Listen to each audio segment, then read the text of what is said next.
Children of the earth and sky, we are nurtured, sustained, given warmth and light from above and below. Supported by Earth's strong, firm crust, we build our homes, till the fields, plant our gardens and orchards. When we turn from self and seek to be aware, we will find holy light in human faces, in blossom, birdsong, and sky. Then earth is truly our home, and we are one with all earth's creatures, parents of earth's children yet to be. At this time, we have an opportunity to light the candles of community. You can light a candle for a joy or a concern, or simply to bring more light into our space.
Let us stand and embody our spirit for the chalice lighting, the spoken affirmation, and the lighting of the peace candle.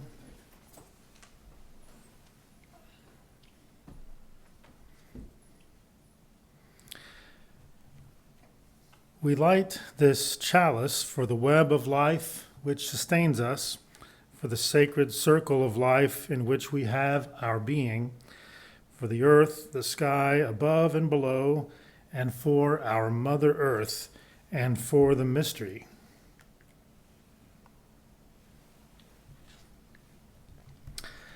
Let us join together in the spoken affirmation. Love is the spirit of this church, and service is its law. This is our great covenant, to dwell together in peace, to seek truth and freedom, and to help one another. We light this peace candle to remind us of all the places in the world where there is no peace. Join me in the words now on the screen. Lead me from death to life, from falsehood to truth. Lead me from despair to hope, from fear to trust. Lead me from hate to love, from war to peace. Let peace fill our hearts, our world, our universe. You may be seated.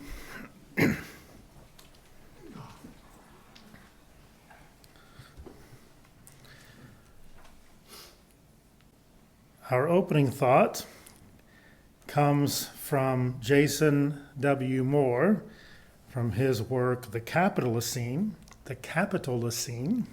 Part 1, on the nature and origins of our ecological crisis. He writes, from this standpoint, we may ask, are we really living in the Anthropocene, the age of man, with its Eurocentric and techno-determinist vistas? Or are we living in the Capitalocene, the age of capital, the historical era shaped by the endless accumulation of capital? How one answers the historical question shapes one's analysis of and response to the crises of the present.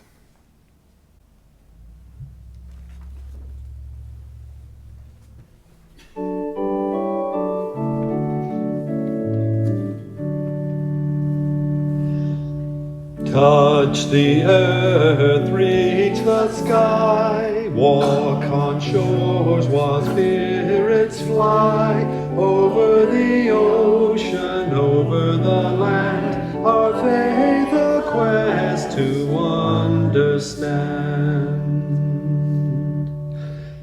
Touch the earth, reach the sky, children ask the reasons why. In our lives the answers show, and by our love they learn and grow.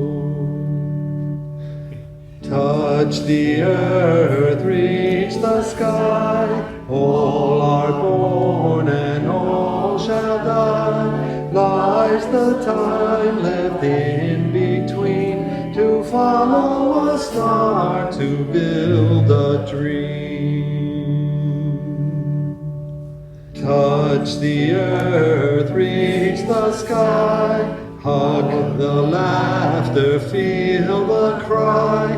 May we see where we can give, for this is what it means to live. Touch the earth, reach the sky, soar with courage ever high, spirits joining as we fly, to touch the earth, to reach the sky.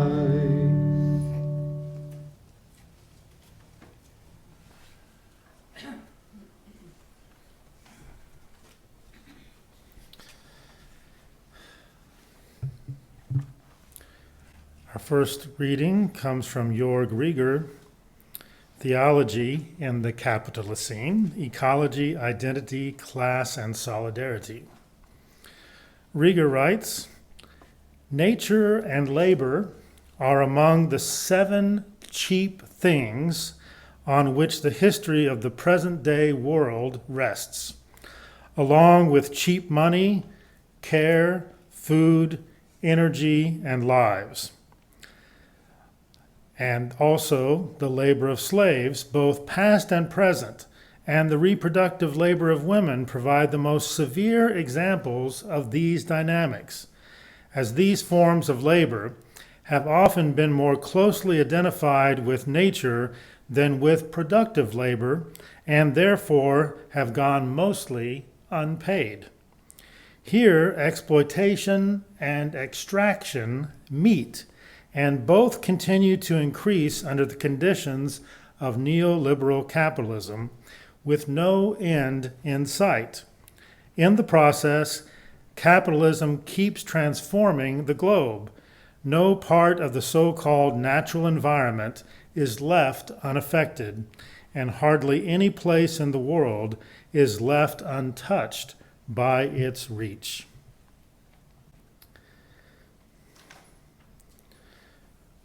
For our time of practices and meditation this morning, we'll be hearing from the words of Peter Morales, Experience Connection.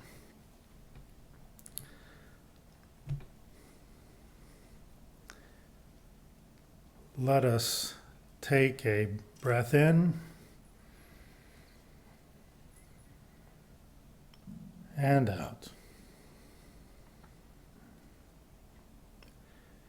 In and out. In and out.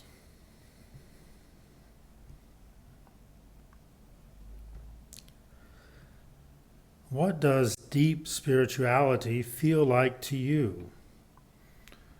Spirituality is impossible to define and difficult to describe.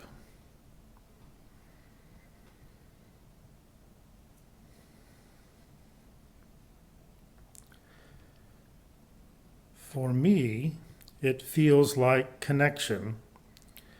Connection to myself, to others around me, to the earth and all of creation.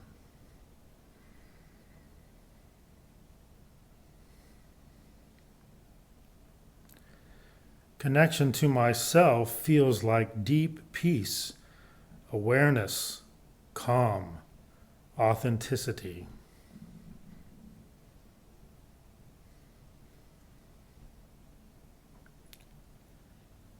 Connection to others feels like compassion, community, acceptance, and enduring love.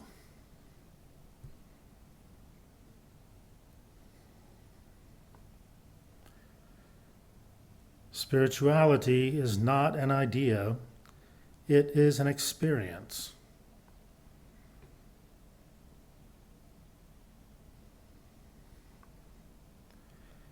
When I experience connection, dividing lines disappear. Inner conflict gives way to integrity. The line that separates my individuality from others fades. We become one.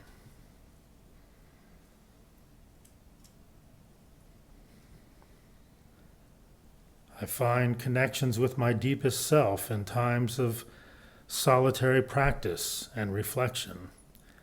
I find connection with others in community, often in worship. All the great spiritual traditions teach this.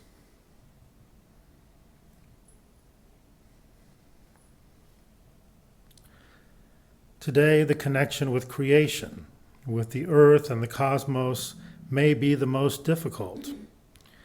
We live in artificial, controlled environments that separate us from the natural world.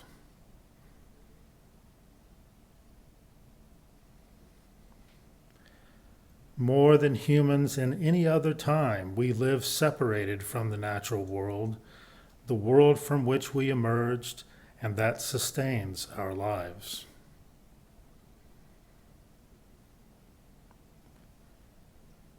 We so very much need to experience our world. We need to let go of controlling our world and allow ourselves to become one with it. We find ourselves when we lose ourselves.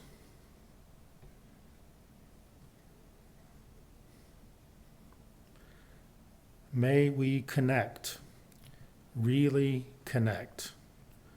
When we do, it changes everything.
Our next reading is also from Jörg Rieger, from The Peculiar Agency of People and the Planet.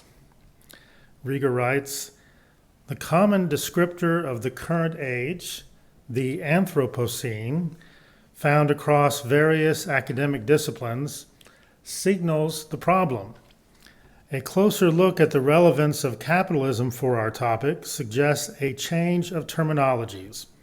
The more appropriate might be the term Capitalocene, given that capitalism pulls together capital, power, and non-human nature, as well as human productivity.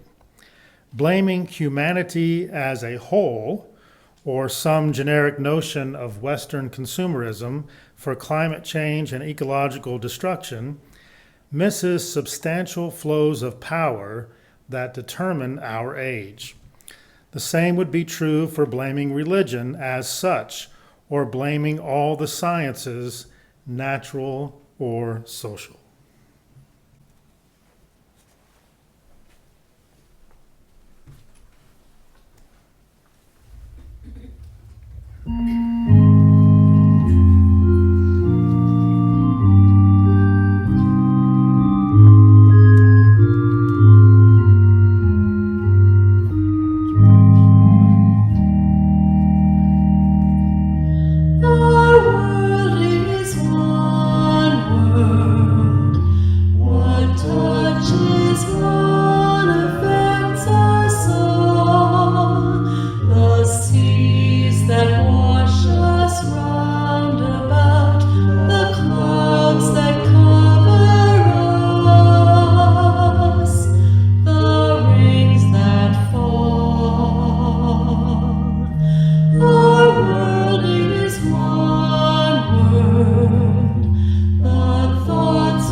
When I was a freshman in college at Oklahoma City University,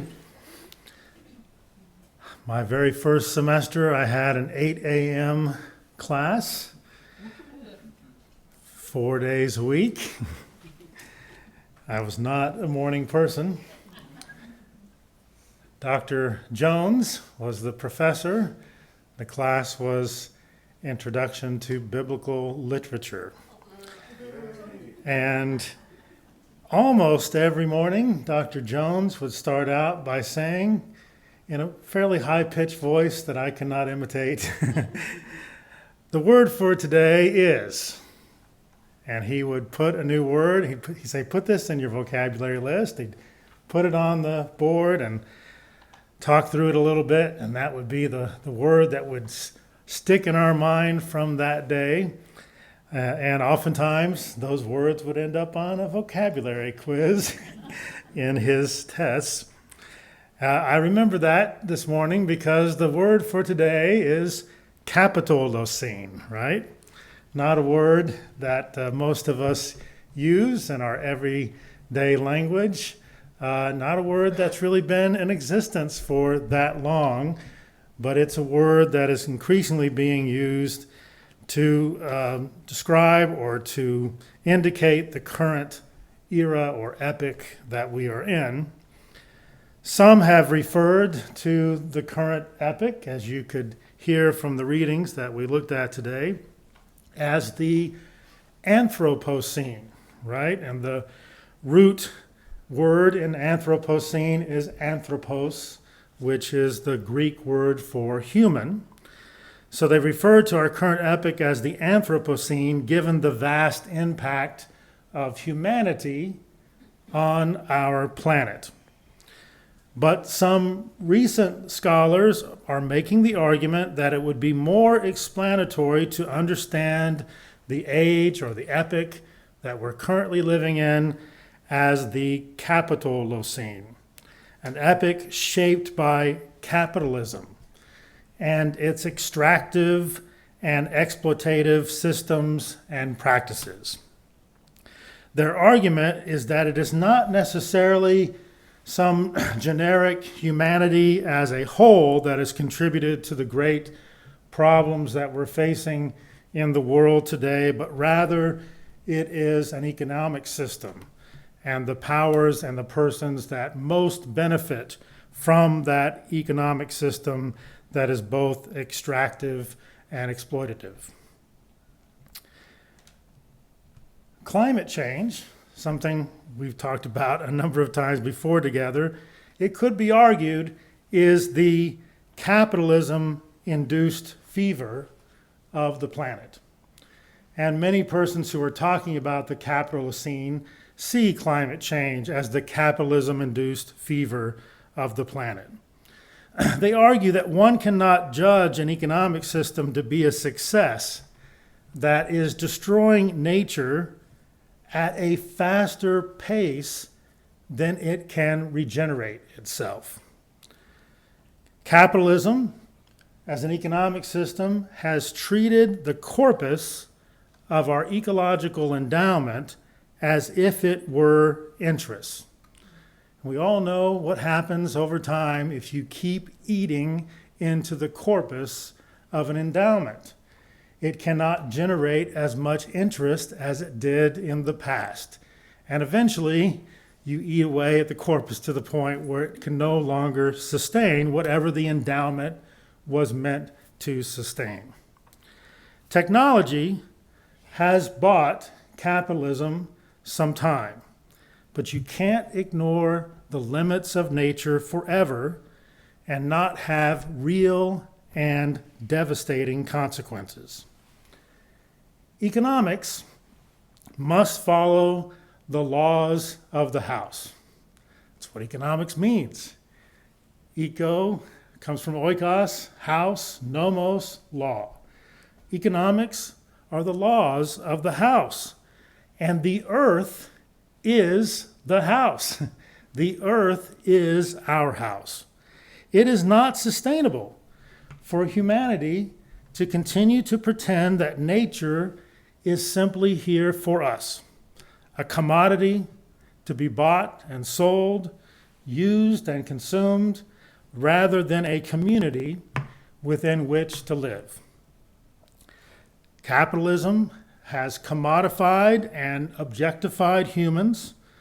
It has commodified and objectified other than humans, the rest of life as well, and all of nature. Capitalism as an economic system is hurling us towards an unlivable climate, is in many ways responsible for the sixth great extinction that has already begun, and has killed off about 70% of all wildlife on the planet over the past 50 years. If we don't quickly transition from the Capitalocene era to what some would call the Ecozoic era, capitalism will continue to destroy human civilization as we know it and take most of the other than human life with it. The persons and powers who profit the most from the exploitation of people and the planet do not simply ignore the social and ecological costs of capitalism. They actively and relentlessly invest in misinforming the public about them. And the return on their investment is more time. More time to profit from a system that is driving us towards civilizational and ecological collapse. An economic system that measures its success solely by profits and productivity, which is primarily what we measure our success in a capitalistic economy on. An economic system that measures success in that way fails in promoting social and environmental justice and well-being. The ultimate test of the viability of an economic system is whether it can function within the carrying capacity of the planet. Can it function within the carrying capacity of the planet? Capitalism has failed that test. If intelligent life exists in the distant future and looks at the portion of the geological record represented by the Capitalocene, they will see a thin layer of catastrophic evidence of just how morally and ecologically bankrupt an economic system is that prioritizes profit and power over people and planet. Now, when one hears someone criticizing capitalism in a scathing way, like I am doing now, there's a tendency, there you go. We must avoid the binary ways of thinking that lead some to conclude that a critique of capitalism is the equivalent of an affirmation of communism. And it should be noted that such a conclusion is often promoted by those who benefit the most from the current system. They are quick to point the finger and say socialist or communist, and the argument is over, right? Because that's bad, that's evil. We were up against that system for many, many decades in the Cold War, and we overcame it. Capitalism won. Capitalism prevailed over communism. At least that's how the story goes. It's not an affirmation of communism to criticize capitalism.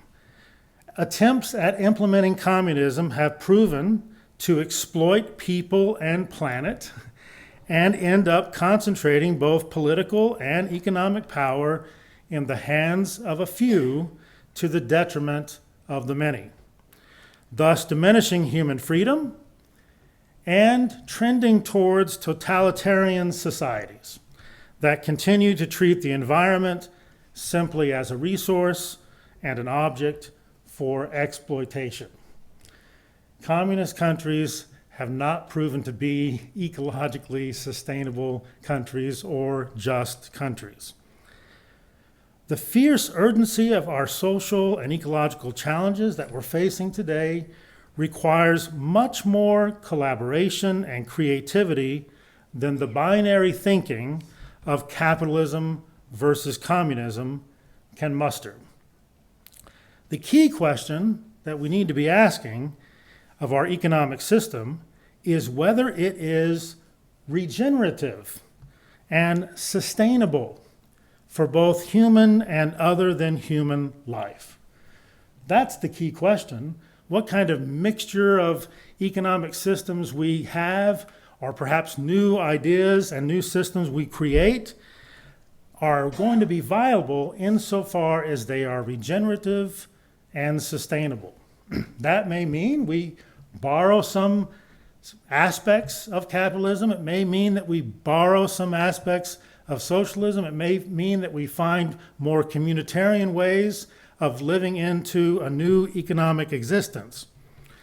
But we have to move away from this binary thinking of it simply being capitalism versus communism.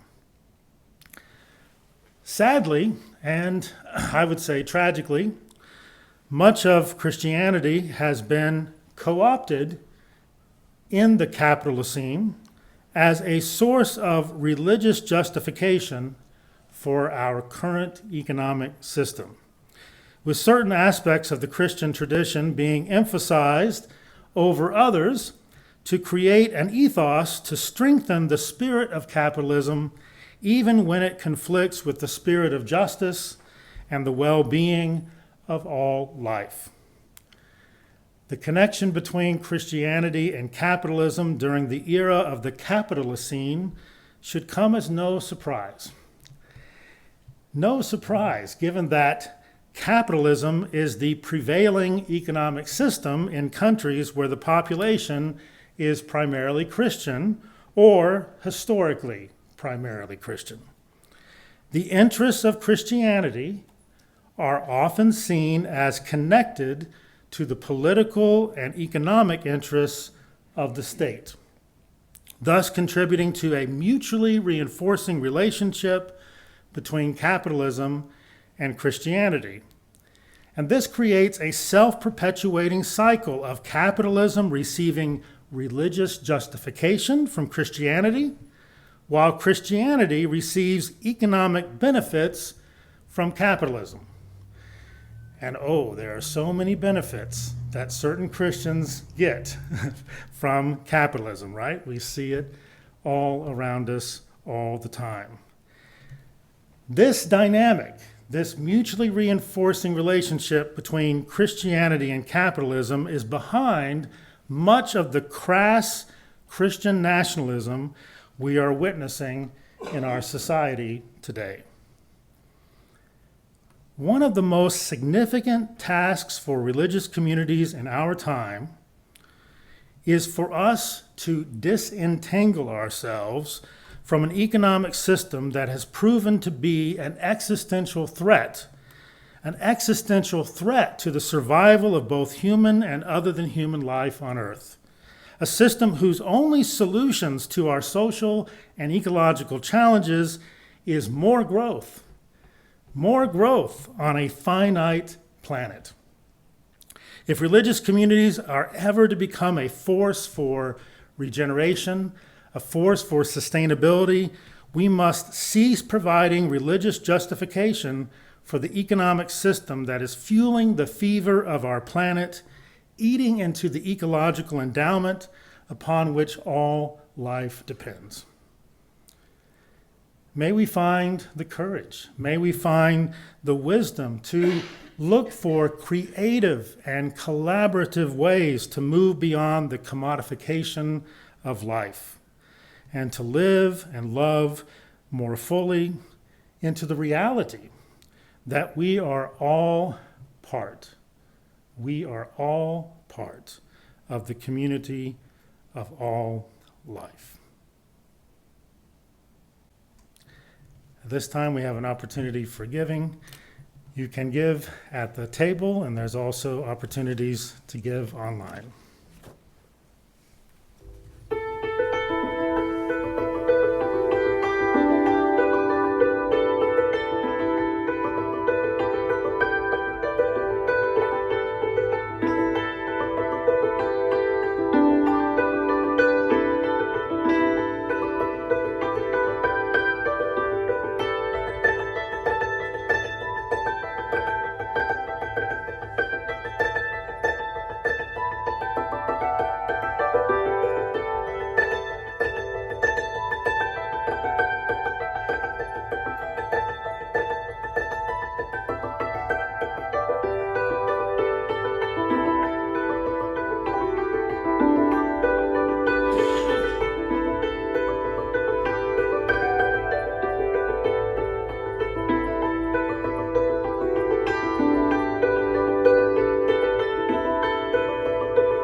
Let us stand in body or spirit for a closing thought and extinguishing the chalice. Our closing thought comes from Gabriella Latini, from her writing Resistance as Healing, Disrupting the Spiritual Foundations of Capitalism. Latini writes, "Capitalism is a system of relationships based on exploitation, where a few can become wealthy at the exploited masses' expense. It is an economic system that justifies unequal power relationships and the trampling of fundamental human rights for the profit of very few and the illusion of relative safety and well-being for a larger number of privileged people, mainly white." Let us join together in extinguishing the chalice. We extinguish these flames, but not the light of truth, the warmth of community, or the fire of commitment. These we carry in our hearts until we are together again.